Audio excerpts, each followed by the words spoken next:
Hi, I'm Kelly K. Joe, and welcome to Campus Chat Live.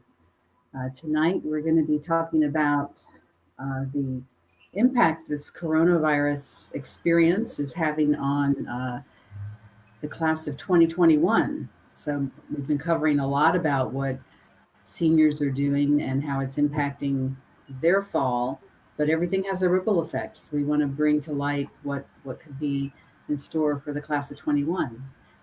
So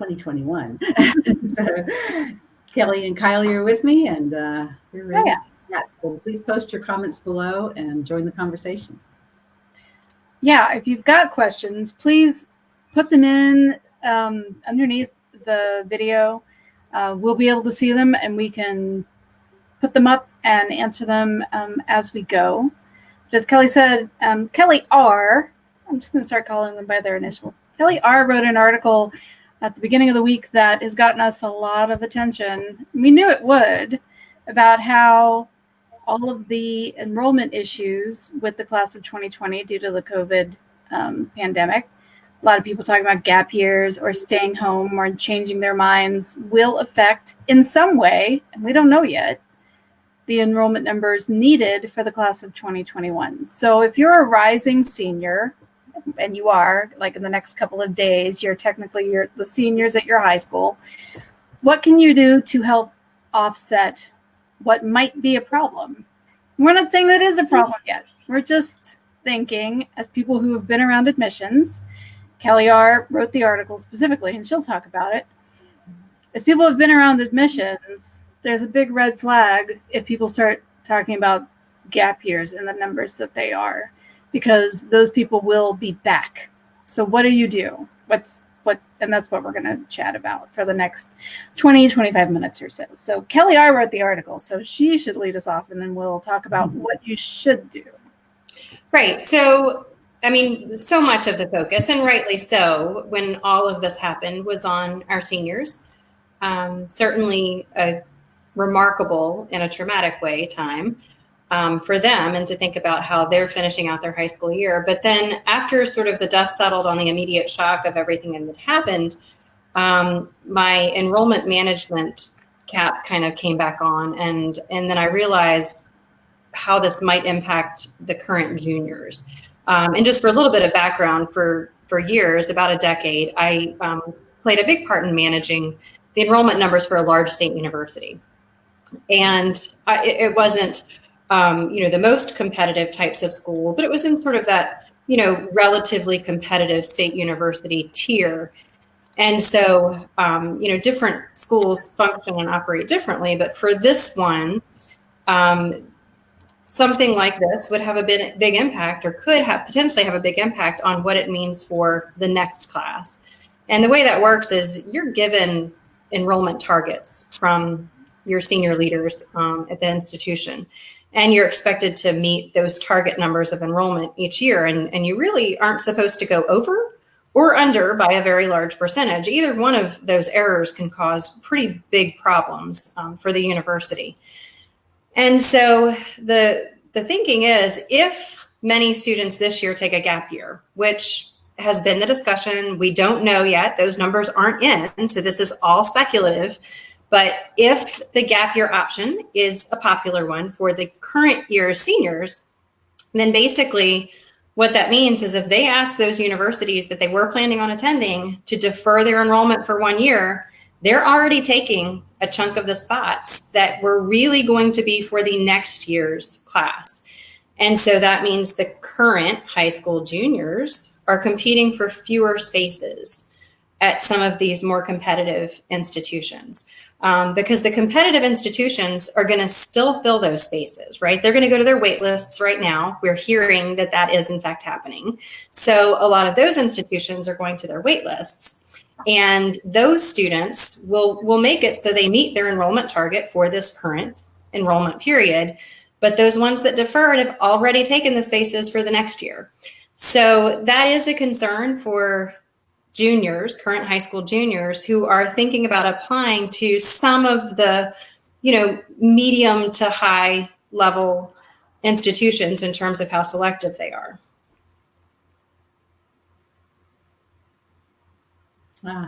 We lost your audio, Kylie. No, I muted myself because there was burping going outside my window. And I was trying to figure out how to do the production values a little better. So yes, there's only so many ways you can slice a pie, and the pie's not going to get any bigger. So if you move some of the servings of the pie to next year, that means that there are fewer servings for the class right now to take. So and again, we're speculating, and we don't want to create panic in this year's high school junior class, but it is something to just sort of tuck away and be aware of. And what we can do today is maybe talk about some ways to help those current juniors think about preparing for the possibility that it might be a very competitive year next year. Right. And one of the things that I think as students are putting together their college wish lists, the rising seniors, at this point, we're hoping you've got a pretty good list of where you might be interested in applying, that you've done some visits, you've done some research, especially right now since you can't. College visits for the summer are going to be very, very different. So, taking advantage of technology. But we're hoping that you have a pretty good list. We want you to make that list a little bit bigger. I think, personally, you need to make that list a little bit bigger. Applying to more schools, especially not reach schools, but in the mid-level, is probably going to be a smarter way to get a variety of offers. I wrote an article yesterday about how some of the smaller schools might be they're going to be feeling the situation going on a little bit more. And some of them may end up not making enrollment targets and having budget problems and all of that. So you need to be aware of those kinds of issues going on in the schools. Make sure that you're researching what is in the news. There are, how many students are they welcoming the campus? But cast that net a little bit wider in the coming year. And as always, I'm a big fan of community college. And I do think that pushing that community college thing is going to be an option that you really should consider in the next year. Even if you move somewhere else and take community college, you could do that too. I actually know two people who've done that. So that's one option, casting a bigger net. But yeah, have a plan A, a plan B, bigger plan B, and also a plan C, because we don't know what those enrollment numbers are going to be for a few more months, at least. And there are quite a few schools that haven't made their targets yet, and they've extended their decision dates into June.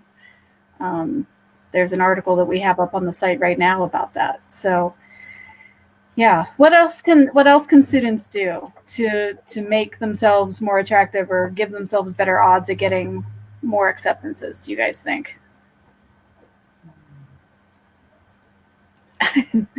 Well, I mean, it's all of the normal advice as well. Right. I mean, Yeah.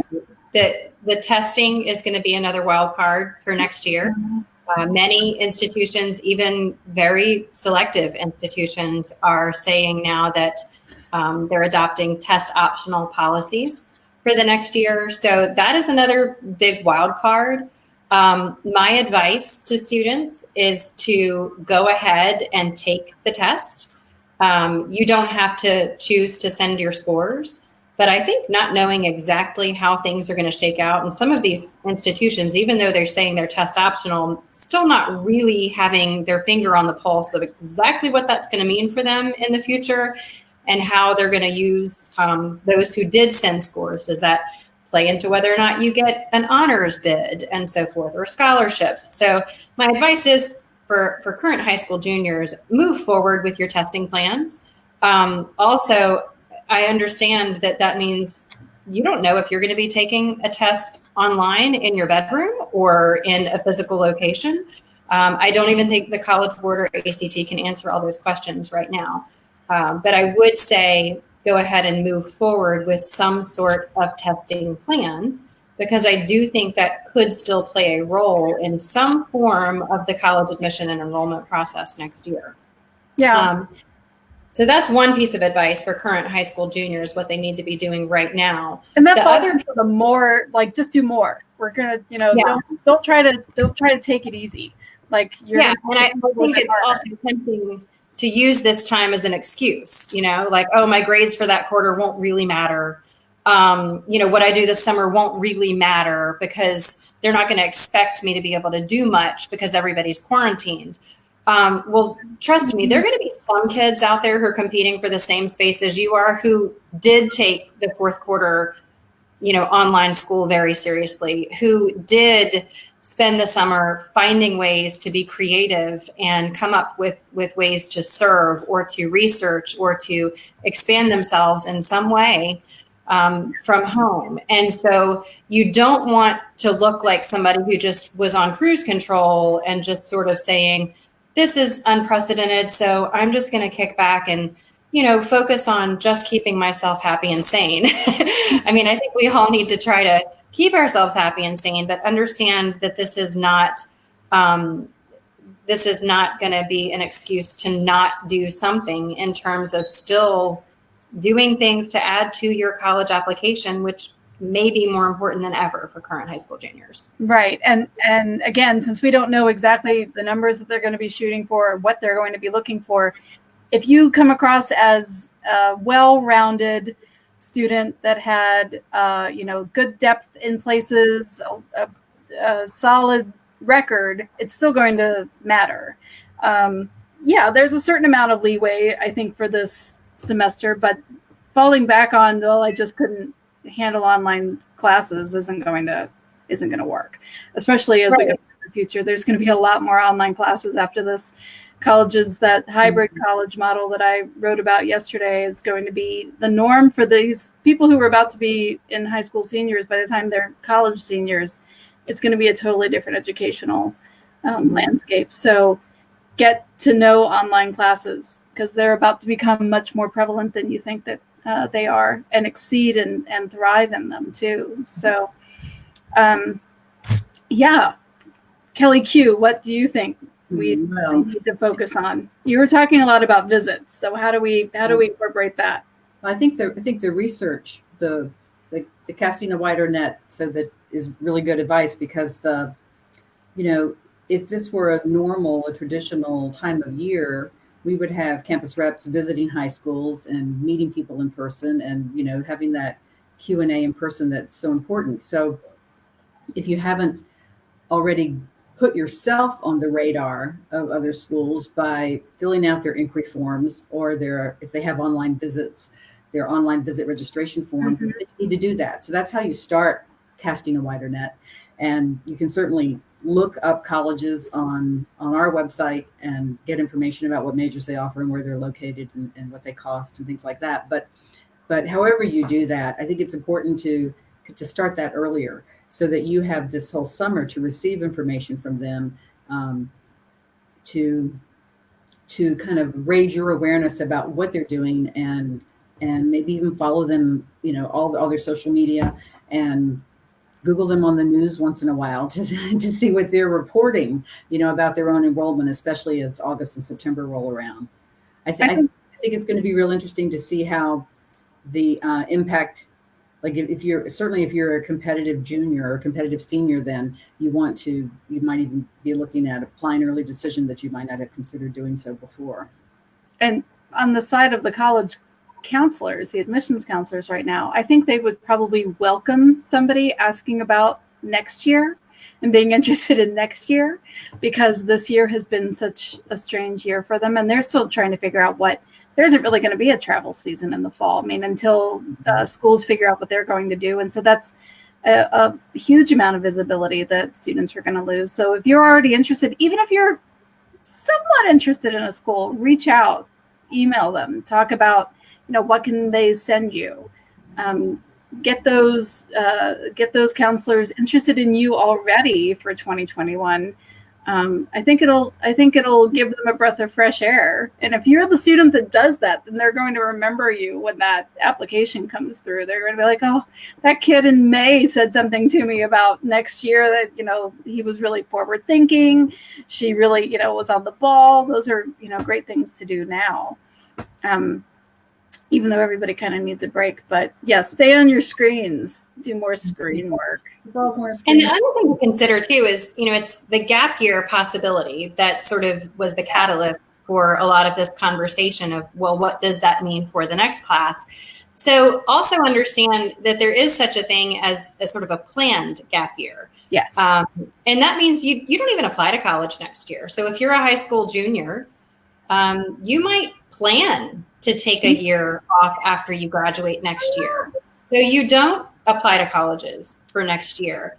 And you plan to do something else, something constructive, something meaningful. It still has to be something that's going to reflect well when you apply to college. But if there are going to still be too many uncertains, or if it's just going to be too competitive of a pool at the more elite universities next year because of the defers from this year, then you can just take a pause and step out of that loophole until it gets back into a more normal cycle. If we do return to a more normal cycle. Whatever the normal is going to be, I know the new. Yeah, so a plan C could be to go ahead right now and just decide, I'm going to finish out senior year strong, but with the intention of spending that first year after high school doing something else. And then I'll get back into this game of applying to college. Maybe the coronavirus situation is going to finally turn the U.S. high school system into a gap year system, because it's really how the UK, a lot of Europe already does the gap year, and it's a great thing for everybody. Again, you're not. It doesn't have to be a default. Like, I don't know what I'm going to do, and so I'm going to take a gap year. It can be, as Kelly R was saying, a planned significant year for you to be. To grow and have, significant personal experiences in that year. Hopefully by then travel will be different. You can actually say, I'm just going to not deal with colleges right now, and make yourself, into a different person when you do start applying to colleges. And I do think colleges actually would, again, we don't know what colleges are going to be, and that would be in 2 years from now. What will they be doing? And what could you want that's different at that point? Maybe a full online experience would be okay for you if you were traveling Europe, which some students have done. So yeah, taking and planning a gap year now isn't a bad idea. And I think parents should be really open to that personally. There's so many changes that are happening now, and it's going to be even whatever the colleges come up with for this fall is going to be different in fall of 2021. So the idea of a student taking a year to, let me just say that I think the more graduates, or the next class of graduates, can become more independent. I think this whole having to do your high school classes online, I think all of that has contributed to putting more responsibility on the student to be responsible for themselves. So maybe it's happening earlier, and I think that we're going to probably see some shifts in things like students being required to live on campus in some communities. So that whole adulting thing, I think is being accelerated, but maybe that's a very good thing for a lot of people. Yeah, I think it's going to change the scale and the speed with which some of these things happen.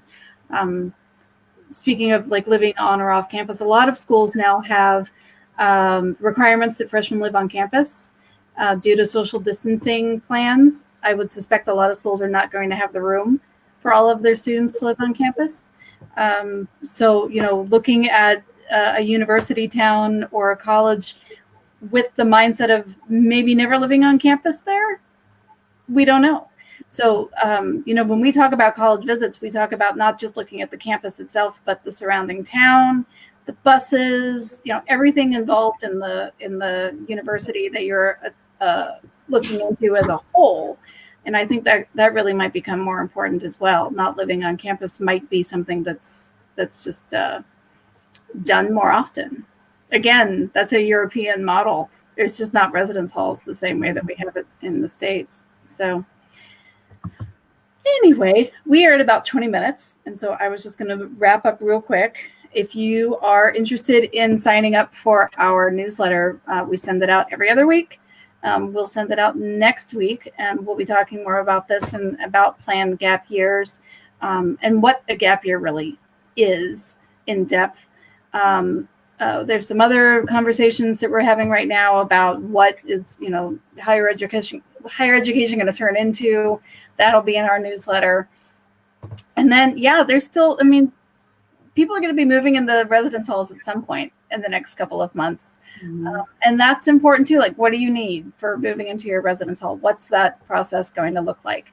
And I think that that's something that, we're going to be talking about in the coming weeks as well. And we have a couple more Facebook Lives coming up. We're going to be publicizing those in the next couple of days, but we're going to have some new guests. So look to our Facebook page for that. You guys want to say anything else before we finish up for today? Bye. Goodbye. Thank you for tuning in, and we look forward to seeing you again. We'll see you guys later. Bye. Bye.